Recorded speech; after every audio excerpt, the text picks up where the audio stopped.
Bonjour frères et sœurs. Aujourd'hui je vais vous faire une vidéo un petit peu à la cool que j'ai pas du tout préparée. Mais voilà, j'étais dans mon bain tranquillement et je demandais à Jésus de me parler. Et j'ai eu une idée qui m'est venue en fait. Bon, il y a des choses qui me sont venues là maintenant, mais il y a des choses que j'ai depuis plus longtemps à cœur. Bon, par exemple, dans la Bible, le premier travail qui est donné à l'homme en Genèse, c'est de soumettre et dominer sur la nature, les animaux. Et puis dans le chapitre 2, on voit de prendre soin et cultiver du jardin d'Éden. Et en fait, c'est le premier travail que Dieu nous a donné. Alors, par rapport au terme de soumettre et de dominer, on peut se poser la question, qu'est-ce que Dieu veut dire? Est-ce que Dieu veut dire saccager les choses? Et dans ce cas-là, je comprendrais pas le verset qui dit que toute la création soupire après la révélation des enfants de Dieu ou des fils de Dieu, je sais plus comment c'est dit, mais enfin bon. Je comprendrais pas comment la création, les animaux, la nature soupirent après qu'on soit, le fait qu'on soit révélé, si c'est pour les saccager. C'est complètement idiot. Euh, donc je comprendrais pas. Du coup, ça m'a posé la question de qu'est-ce que Dieu veut dire par soumettre et dominer. Eh bien, Dieu nous domine.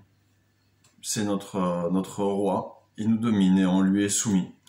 Dieu demande à la femme d'être soumise à l'homme dans la Bible.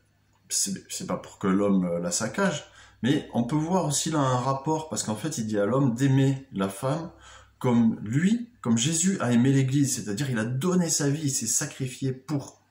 Donc aujourd'hui, si on voit ça, on voit que Dieu est un Dieu bon, c'est un papa qui prend soin de ses enfants. Jésus a donné sa vie pour l'Église, il demande à l'homme de faire la même chose pour la femme. Et si on doit être à l'image de Dieu, à l'image de Jésus, donc notre règne, notre domination, notre façon de soumettre la nature doit être à cette image. C'est-à-dire que cet ordre, ce premier ordre qu'il nous a donné, c'est de plutôt passer notre vie, passer notre temps à prendre soin, à cultiver ce que Dieu a créé, et plus qu'à le détruire. Et aujourd'hui, on est complètement au contraire. C'est-à-dire qu'aujourd'hui, on remplit nos ventres, on remplit, on prend tout ce que la nature peut avoir, et on lui rend du CO2, ce genre de choses, on lui rend des déchets, on détruit l'habitat naturel des animaux. D'ailleurs, toutes les espèces, on le voit bien si on se renseigne, que même les espèces qui ne sont pas des espèces rares sont en train de diminuer. Toutes les populations, et on parle de population et pas d'individus. Parce qu'on ne considère pas un oiseau comme un individu, par exemple. Et pourtant, il a une vie propre. Si tu regardes ton chien, tu regardes ton chat, ils ont tous des comportements et des goûts et des caractères différents. Donc, ce sont des individus. Et quand il y a une population d'oiseaux qui disparaît, les moineaux sont en danger, par exemple, tu dis, oh, c'est bien triste. Mais par contre, qu'il y a un humain qui meurt, c'est une catastrophe. Alors, bien sûr qu'on est à la dernière création de Dieu, qu'on est le parachèvement de la création, mais il nous a donné le reste pour qu'on en prenne soin, comme il a pris soin de l'Église, comme il prend soin de nous, on doit prendre soin de la planète et des animaux. Non, parce que sinon, je comprendrais pas pourquoi toute la création soupire après la révélation des fils de Dieu. Et en fait, la création attend que nous ayons cette révélation que Dieu nous a créée pour être à son image et qu'on agisse à son image. Et aujourd'hui, la seule façon quasiment que les chrétiens ont d'être à l'image de Dieu dans leur tête, c'est d'être patient, amour, paix, joie, et ça envers les autres, hein, le fruit de l'esprit envers les autres. Mais envers la création, non. Le premier travail que Dieu nous a donné, nous l'avons complètement occulté.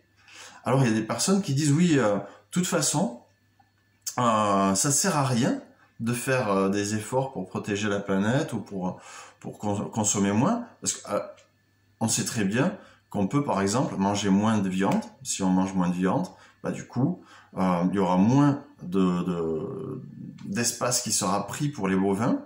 S'il y a moins d'espace qui est pris par les bovins, il y a moins d'espace qui est pris pour la culture pour les bovins, parce qu'aujourd'hui, on cultive 80% des terres qui sont cultivées quasiment le sont pour nourrir les animaux qu'on va manger. Alors qu'on pourrait cultiver des légumes qu'on pourrait manger, on pourrait laisser plus de place aussi pour les autres animaux. C'est ça qui détruit tout, en fait. C'est un exemple, mais il y a beaucoup d'autres choses.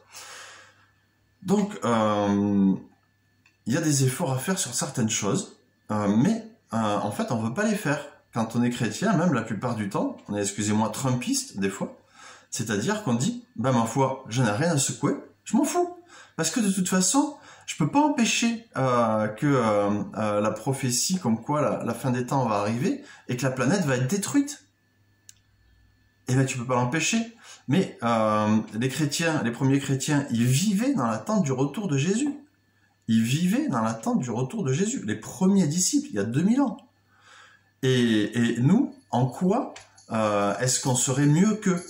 Je veux dire, oui, bien sûr, on doit vivre dans l'attente du retour de Jésus, mais je veux dire, ça veut dire de vivre d'une certaine façon en pureté, d'une certaine façon en pureté, de faire attention, de pas se couper de la présence de Jésus. On peut pas s'en couper vraiment, mais parce qu'il est toujours là. Mais je veux dire de faire attention à rester dans sa présence. Parce que quand il dit quand je vais revenir, est-ce que je trouverai la foi? Il dit faites attention que quand je suis en train de revenir, vous ne soyez pas en train de dormir. Être en train de dormir, ça veut dire quoi? Ça veut dire que tu t'occupes pas des frères et sœurs, même à la rigueur tu les dépouilles en leur disant oui, si tu payes la dîme, tu seras béni, nanana. Tu vas pas évangéliser, par exemple, tu parles pas du tout, je veux dire, de Jésus à tes voisins, tes amis, c'est ça que j'appelle évangéliser, je veux pas dire être évangéliste, c'est pas la même chose. Évangéliser et être évangéliste, pour moi, c'est différent. Évangéliser, c'est parler de l'amour de Dieu à ses voisins, à ses amis, sa famille, etc. Prier pour eux, devant eux, pour qu'ils voient qu'il y ait du résultat. Mais c'est ça. Et aussi prendre soin de la nature qui nous a donné. Et si on est en train de saccager tout ça, il va revenir, on va dire oui, mais j'ai parlé de toi, j'ai parlé de ton amour, hein, mais le premier ordre que je t'ai donné, qu'est-ce que t'en as fait là avec ton gros 4x4, ton SUV, tu t'es construit ça, et puis le reste tu prends et tu t'en fiches de la création que je t'ai donnée, sur laquelle je t'ai dit demander de régner comme moi je règne sur toi.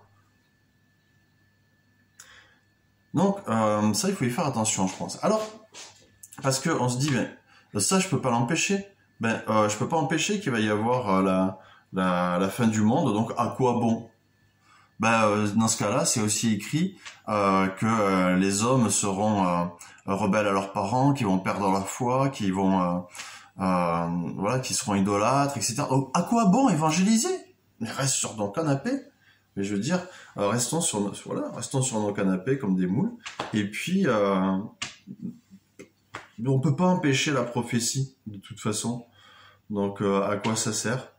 Et il y a d'autres points aussi sur lesquels on pourrait parler comme ça dans la Bible. Mais Jésus, il nous encourage à tenir ferme et à continuer malgré tout. Alors il y a autre chose aussi que j'ai pensé, parce que on pourrait... le monde va dans un tel état, parce que les combustibles fossiles sont appelés à disparaître. Hein. De toute façon, tout ce qui est pétrole, gaz, charbon, tous ceux qu'on utilise aujourd'hui sont à la baisse. Les stocks sont pas renouvelables. Hein. Enfin, il faut des millions d'années pour que ça soit renouvelable. Donc là, c'est à la baisse. Donc, où est-ce qu'on se dirige? Peut-être vers un monde 100% d'énergie renouvelable, comme avec les énergies solaires, les énergies éoliennes, etc. Mais ça, de toute façon, par exemple, quand il n'y a pas de vent, il n'y a pas de soleil, ton métro il marche pas, ton train il marche pas, ton hôpital il marche pas, ton taxi il marche pas, tes ordinateurs ils marchent pas, et tu peux pas le stocker cette énergie là en plus de ça. Donc tu travailles quand il y a du vent, tu vas tu utilises tes moyens de transport quand il y a du vent, quand il y a du soleil, hein, le reste du temps, bah, voilà. Mais sinon, voilà, on sait faire, c'est le monde de la petite maison dans la prairie en fait. Donc voilà, il y a une espérance de vie jusqu'à 40 ans, 50 ans en tout cas, c'est peut-être moins. Mais ça, voilà, on sait faire. Alors, mais c'est ce qui va arriver. C'est vers vers quoi on se dirige. Donc, et même vers des catastrophes climatiques, ça on peut pas l'empêcher, c'est la vérité. De toute façon, on a bien accéléré le truc. Donc, il va y avoir de plus en plus de catastrophes climatiques, les Pays-Bas qui vont se retrouver sous l'eau, qui vont être submergés, des îles qui vont disparaître, comme la Guadeloupe, les îles, la Martinique. Quand le niveau de l'eau va monter, les glaciers vont fondre, le niveau de l'eau va monter, même des villes comme Marseille, tout ça, ça va se retrouver sous l'eau. Il va y avoir des tas de personnes qui vont arriver de partout. Par exemple, en Auvergne, on est au centre. Bon, à moins que les volcans y pètent, ça pourra arriver, parce que bon, ils sont endormis. Mais par exemple, en Auvergne, les gens peuvent arriver tranquillement, ou en Suisse, puisqu'ils sont quand même assez en hauteur, ou voilà, dans des terres comme la Belgique, des choses comme ça.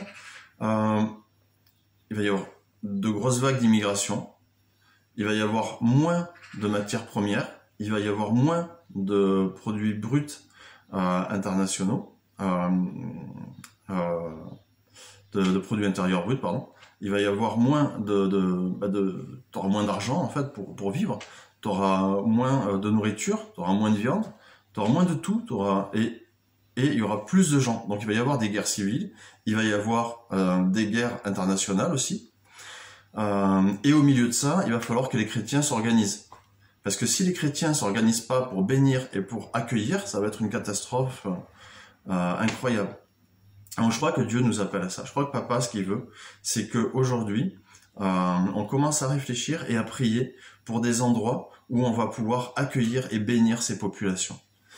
Et alors là, tu as deux possibilités. Ou tu achètes des terrains, mais je pense que les terrains, ils vont être hyper chers. Ça va être même déjà maintenant, je pense que les prix sont pas au plus bas. Mais je me trompe peut-être. Hein, je suis pas un expert dans l'immobilier du tout, quoi, ni dans l'achat de terrain. Mais en tout cas, ce que je me dis, c'est que si on achète des terrains et qu'on construit sur ces terrains, on est complètement à côté de la plaque par rapport à ce que Dieu nous demande dans Genèse, de prendre soin de la planète et des animaux. Parce que si on achète un terrain et on construit sur ce terrain, bah du coup, on détruit l'habitat naturel de la faune et la flore qui sont là. On détruit. C'est pas compliqué, tu peux pas faire autrement. Tu coules du béton, bah tu détruis le territoire des insectes, des animaux, et des plantes. C'est évident. Donc, pour moi, le plus simple, ça serait ce que j'ai reçu, mais je n'ai pas les moyens. mais papa, il a les moyens. C'est d'acheter des choses qui sont déjà construites, des villages qui sont abandonnés, il y en a, ça existe, des villages qui sont abandonnés, des bâtiments qui sont abandonnés, et les réhabiliter, les réaménager, même réaménager l'espace quand tu achètes un village, tu achètes peut-être des immeubles dans un quartier, tu peux réaménager l'espace pour réintroduire un espace naturel pour les animaux, la nature, et aussi pour que l'être humain puisse vivre en harmonie là, et vivre ce que Dieu veut.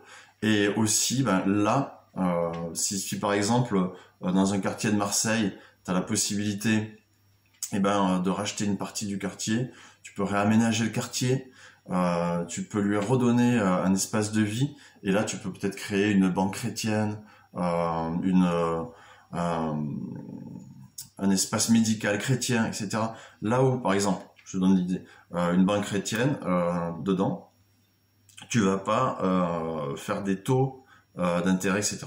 Tu vas essayer de fonctionner le plus bibliquement possible, et les gens ils vont se dire, mais comment ça se fait qu'ici on ne facture pas des frais de dossier, Là, je suis à découvert, on me demande pas 10 balles de frais de dossier. On me remet pas plus dans les ennuis que je suis maintenant. Et là, quand la personne va poser la question, on va pouvoir, le banquier va pouvoir lui expliquer, il est dans sa banque, il fait ce qu'il veut. Il lui dit, il lui annonce l'évangile. Et le gars, il vit le royaume, il fait, mais le royaume de Dieu, c'est ça, c'est ça. Et quand tu vas chez le médecin disciple de Jésus, il est pas là pour te garder de façon à ce que tu reviennes et puis que tu payes le plus possible, etc.